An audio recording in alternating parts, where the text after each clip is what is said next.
പ്രണവ് മോഹൻലാലിനെ നായകനാക്കി രാഹുൽ സദാശിവൻ ഒരുക്കിയ ഡി-0 നിറഞ്ഞ സദസ്സിൽ തിയേറ്ററിൽ പ്രദർശനം തുടരുകയാണ്. റിലീസ് ചെയ്ത് രണ്ടാഴ്ച കഴിഞ്ഞിട്ടും മിക്ക തിയേറ്ററിലും തിരക്ക് വർദ്ധിച്ചുകൊണ്ടിരിക്കുന്നു.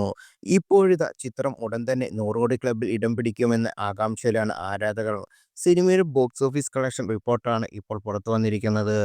18 ദിവസങ്ങൾ പിന്നിടുമ്പോൾ 80.10 കോടിയാണ് ഡി-0യുടെ ആഗോള കളക്ഷൻ. കേരളത്തിൽ നിന്ന് 36.30 കോടി വാരിയ ചിത്രം റെസ്റ്റ് ഓഫ് ഇന്ത്യ മാർക്കിൽ നിന്നും 10.80 കോടിയും സ്വന്തമാക്കി. 33 കോടി രൂപയാണ് സിനിമയുടെ ഓവർസീസ് മാർക്കറ്റ് കളക്ഷൻ. വർഷങ്ങൾക്ക് ശേഷം എന്ന സിനിമയ്ക്ക് ശേഷം 80 കോടി പിന്നിടുന്ന പ്രണവ് മോഹൻലാൽ ചിത്രമാണ് ഡി-0. ചിത്രം വൈകാതെ 100 കോടി കടക്കുമെന്നാണ് ട്രേഡ് അനലിസ്റ്റുകൾ പറയുന്നത്. ഒരു എ സർട്ടിഫിക്കറ്റ് ലഭിച്ച ഹൊറർ സിനിമയ്ക്ക് 18 ദിവസത്തിനുള്ളിൽ ഈ നേട്ടം കൈവരിക്കാൻ സാധിച്ചത് ഇന്ത്യക്ക് പുറത്തും ചിത്രത്തിന് മികച്ച സ്വീകാര്യതയാണ് ലഭിക്കുന്നത്. ഈ വർഷം തുടരെ സൂപ്പർ ഹിറ്റ് സമ്മാനിച്ച മോഹൻലാലിന്റെ 3 ചിത്രങ്ങളും 50 കോടിയിലധികം കളക്ഷൻ നേടിയിരുന്നു. അങ്ങനെ മലയാളത്തിൽ ഈ അപൂർവ നേട്ടം കൈവരിച്ച നടൻ മോഹൻലാലായി മാറി.